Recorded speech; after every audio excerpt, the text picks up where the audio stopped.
Pare-pareho, no, but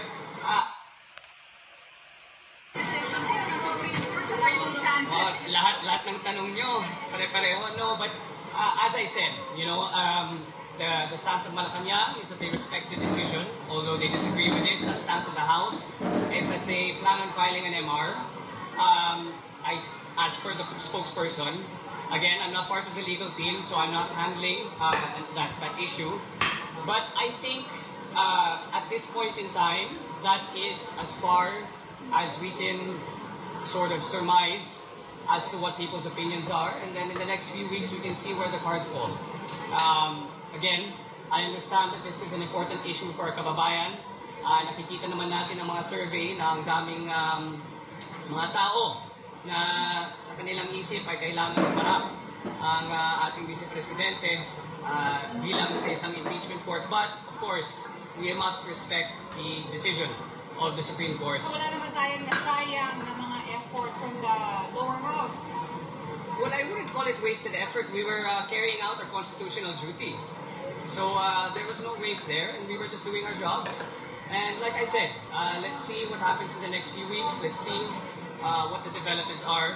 I think even if this is such an important issue, now is not the time or venue to be discussing such things, given that in less than an hour, our President will be delivering our message to his kababayan and our countrymen as to his thoughts on the state of the nation. Prepare niya sa kanyang speech today.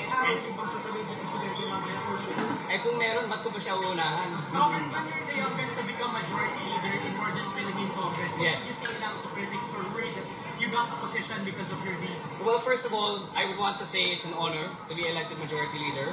I want to make it clear now that I was never interested in the position. I actually usually like working more in the background, but in any case, marami pong lumapit sa akin at sinabi nila kung pwede ako na lang. The job of majority leader is mostly, for the most part, a thankless job. It involves plenty of late nights, plenty of work. I worked for 2 years at the majority leader's office. I was 3 years senior deputy majority leader. So in terms of experience, I think kahit naman sa edad ko, I see myself as qualified and ready, given that I've been exposed to the job for so long. You know, to those people who say that I got it just because of who I am, you know, or my young age will be a hindrance to my work. I think nakita naman natin, first of all, na age, nakita mo yung mga young guns sa 19th Congress. They were one of the most active members in the House. So I don't think we should take age as a number. Secondly, for those that say na the position was given to me out of compromise, I invite them to look at my work as Senior Deputy Majority Leader, and more so, I invite them to observe my work as Majority Leader over the next 3 years. The performance of a Majority Leader is measured by the output of legislation that is put out in the lower house, as well as the Majority Leader for the Senate and the upper house. So please see the percentage of bills passed, look at how much output the House has, because yan talaga ang trabaho ng isang Madyo. If there is a lapse, if there is a delay, if there is any hold-up sa mga batas na kailangan ipasa ng administrasyon dito sa Kongreso, I will be the first one to offer my resignation as Majority Leader.